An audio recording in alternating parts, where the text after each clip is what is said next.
क्या ये रानी का अपमान था? और अगर ये रानी का अपमान था तो क्या ये सोची समझी साजिश थी? और क्या रानी इसको समझ रही थी, इसको जान रही थी ऐसा होना है? क्या रानी की नाराज़गी बीजेपी को भारी पड़ेगी? क्या ये जो नाराज़गी वाला दौर चल रहा है ये चुनाव आते आते निपट जाएगा? क्या ये नाराज़गी है भी सही या फिर सोशल मीडिया की और सबकी ये देन है?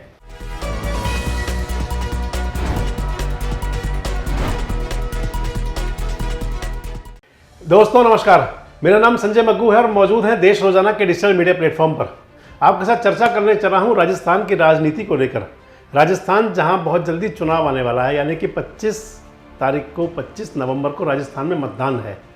आज 18 तारीख हो गई, 7 दिन रह गए हैं। 7 दिन धुआंधार प्रचार होगा और इस प्रचार के अंदर पहले तो जो चुनाव आचार संहिता के हिसाब से चुनाव का जो कार्यक्रम होता है उसके हिसाब से 5 दिन प्रचार चलेगा और उस 5.5 दिन उसके बाद में शांति हो जाएगी। प्रत्याशी मिलेंगे, अपने मतदाताओं से मैन टू मैन बात करेंगे, डोर टू डोर जाकर के मिलेंगे और अपनी पार्टी की, अपने कार्यक्रमों की, अपनी पॉलिसीज़ बताएंगे। लेकिन जिस मुद्दे को लेकर मैं आपके साथ हूँ वो बहुत अलग है। वो ऐसा मुद्दा है कि जो राजस्थान की राजनीति में और खासकर भारतीय जनता पार्टी की राजनीति में बहुत लंबे समय से मुँह उठाए खड़ा है। राजस्थान में जो राजनीति में रुचि रखते हैं, आप लोग बहुत दिन से देख रहे होंगे कि चुनाव शुरू होने से पहले एक बात चलती थी कि आखिर रानी का रुख क्या है, रानी वसुंधरा राजे चाहती क्या हैं। वसुंधरा राजे का जो रुख था, जो उनका आप ये कह सकते हैं कि जो उनका सेंस था दिखाने का लोगों के बीच में, वो कभी तो यूँ लगता है कि जैसे वो मान गई हैं और कभी लगता है वो नाराज़ हैं। अभी ताज़ा घटनाक्रम है कि भारतीय जनता पार्टी का चुनाव संकल्प पत्र जारी किया भारतीय जनता पार्टी के राष्ट्रीय अध्यक्ष जेपी नड्डा साहब ने। उस संकल्प पत्र के जारी करने के यानी कि विमोचन करने के कार्यक्रम में जब संकल्प पत्र की घोषणाएं की, उन्होंने घोषणा पत्र पढ़ा और सब कुछ बताया कि हम क्या क्या करने जा रहे हैं।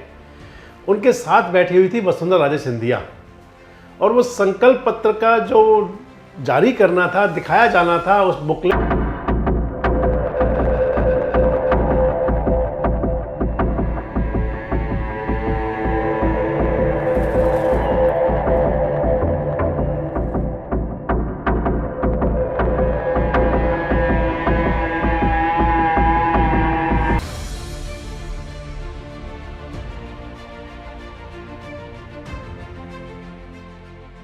तो वो जो बुकलेट जारी की जानी थी, आपने देखा इसके अंदर कि किस प्रकार से जेपी नड्डा साहब वो बुकलेट दिखा रहे हैं, दे रहे हैं रानी को, और वो रानी के आगे खड़े हैं गजेंद्र सिंह शेखावत साहब वो बुकलेट ले लेते हैं।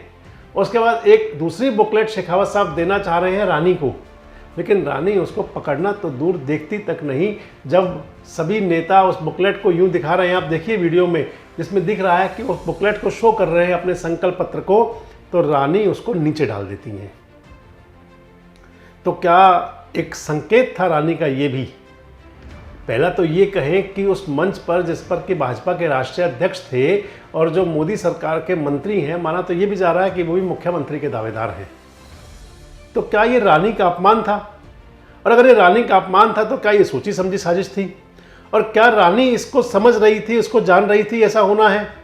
और जब क्योंकि आप देखें वीडियो के अंदर, आप एक बार फिर देखें, इसमें दिख रहा है कि जेपी नड्डा साहब दे रहे हैं, गजेंद्र शेखावत हाथ आगे बढ़ाते हैं, रानी खुद पकड़ने की बजाय उनको दे देती हैं, गुस्से से देख रही हैं उनको, गजेंद्र शेखावत को। बाद में गजेंद्र शेखावत पीछे से लेकर उस संकल्प पत्र की कॉपी एक रानी वसुंधरा को देते हैं, वसुंधरा उसको पकड़ने की बजाय उसको नीचे पटक देती हैं। क्या रानी को भी पता था कि ये सब होगा, इसीलिए रानी ने भी ऐसा ही रिएक्ट किया? और या फिर ये सब कुछ अकस्मात था? क्या ये सोची समझी प्लानिंग थी और या फिर कोई प्लानिंग का हिस्सा ना होकर के बड़ी ये नॉर्मल सी बात थी? लेकिन उस मंच से जो भाषण भी दिया जेपी नड्डा साहब ने, चुनाव संकल्प पत्र पढ़ा भी सही कि हम राजस्थान में आने पर क्या क्या करेंगे, लेकिन इसके बावजूद वो कार्यक्रम एक संकेत दे गया कि रानी नाराज़ तो अब भी हैं। वसुंधरा राजे की जो वो बात तो आज तक भी नहीं है जो बननी चाहिए थी कि रानी साहिबा पूरी तरह मानी तो है नहीं। हालांकि तमाम जो सोशल मीडिया पर या मीडिया पे आप देखें, जो एनालाइज दिखाए जा रहे हैं, जो बताया जा रहा है कि चुनाव में क्या हो सकता है, उसके हिसाब से तो जो ओपिनियन पोल चल रहे हैं उसमें तो या सट्टा बाजार की बातें चल रही हैं, उसमें तो सब बता रहे हैं कि बीजेपी की सरकार बन रही है, बीजेपी बिल्कुल इजी मूड में है और वहाँ पर सरकार बनने में कोई समस्या नहीं है। लेकिन कुछ संकेत ऐसा भी बता रहे हैं कि जिस प्रकार से दिन ब दिन बीजेपी वहाँ डाउन आई है, अप नहीं हो रहा, वहाँ पर सीटें बढ़ने की बजाय घटने के संकेत दिख रहे हैं। हालांकि अभी भी है तो कंफर्ट जोन में, अगर उन आधार को माने जो सटोरिये आधार देते हैं, जो तमाम ओपिनियन पोल बताते हैं। हालांकि हम तो सीधा सीधा मानते हैं कि जनता जनार्दन जो फैसला करेगी वो 3 तारीख को होगा, क्योंकि वो 3 तारीख को जब गिनती होगी तब सामने आएगा, और 25 को मत मशीनों के अंदर में ईवीएम के अंदर जनता जनार्दन अपना फैसला दे देगी। जनता के फैसले का, जनता के मूड का किसी को कुछ पता नहीं होता। हालांकि मूड चेंज करने की कोशिश की जाती है, लेकिन वो कितना चेंज होता है वो नेताओं के हाव भाव, नेताओं की बातचीत, भाषण, इस सब पर भी करता है, आधारित होता है। और जैसे रानी साहिबा के जो संकेत दिख रहे हैं वो तो आज भी यही दिखते हैं कि शायद नाराज हैं अब भी। और जो ये ताज़ा वाला वीडियो मैं आपको बार बार दिखा रहा हूँ, इसके अंदर तो एक तरह से ये संदेश गया कि जैसे मोदी के मंत्री ने रानी को उसकी हैसियत बता दी कि आने वाले समय में आपकी हैसियत होनी है। इस सब को लेकर कांग्रेस के भी नेता और तमाम अन्य पार्टियों के नेता भी सोशल मीडिया पर ट्रोल भी कर रहे हैं।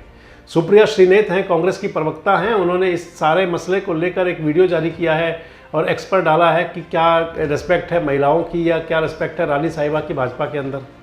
अब अगर जब हम यहाँ भाजपा की बात कर रहे हैं तो फिर बात कांग्रेस की भी कर लें।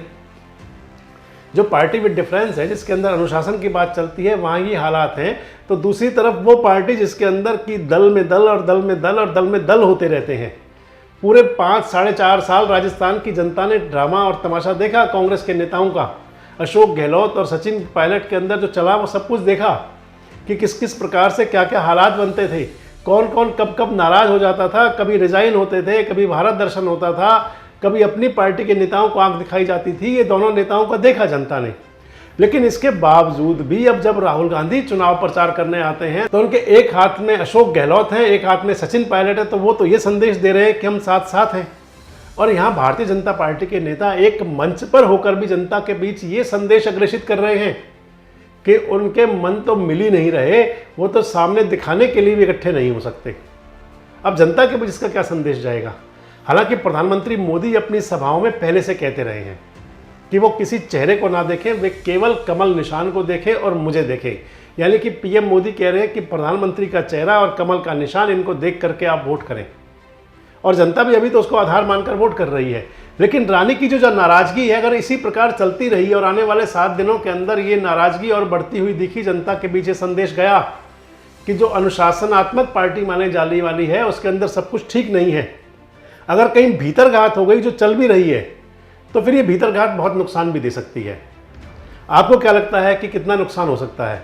आपको क्या लगता है जो तमाम सट्टा बाजार और तमाम ओपिनियन पोल दावे कर रहे हैं कि भारतीय जनता पार्टी की सरकार बन रही है, वहाँ कंफर्ट जोन में बीजेपी है, आपको क्या लगता है? इन सभी सवालों के जवाब हालांकि मिलेंगे 3 दिसंबर को जब मतगणना हो जाएगी, लेकिन जवाब इनके सबके आपके पास भी हैं। क्या रानी की नाराज़गी बीजेपी को भारी पड़ेगी? क्या ये जो नाराज़गी वाला दौर चल रहा है ये चुनाव आते आते निपट जाएगा? क्या ये नाराज़गी है भी सही या फिर सोशल मीडिया की और सबकी ये देन है? ये सारे सवाल हैं। और इधर दूसरी तरफ जो गलबहियाँ करा रहे हैं राहुल गांधी, सचिन और अशोक गहलोत की, और संदेश दे रहे हैं हम साथ साथ थे, हैं और रहेंगे। हालांकि जनता ना तो मूर्ख है ना अनजान है, सब जनता जानती है, पब्लिक सब जानती है। तो जनता इन सब बातों का संदेश क्या देगी, इन जनता सब बातों का जवाब क्या देगी? 25 तारीख को जब मतदान होगा तो कितने गुस्से से बटन जनता दबाएगी। जैसे मोदी साहब ने कहा था कि इतने गुस्से से बटन दबाना, अगर ज़्यादा गुस्से से बटन दबाएगी तो कहीं मशीन को ही नुकसान ना हो जाए, ये खैर एक जोक की बात है।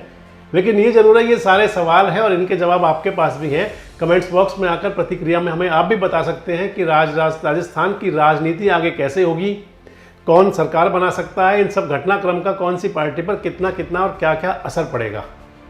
आगे भी राजस्थान के और चुनावी राज्यों के साथ साथ देश प्रदेश की तमाम राजनीति पर आपसे रूबरू होते रहेंगे, आपको बताते रहेंगे कि स्थिति क्या है।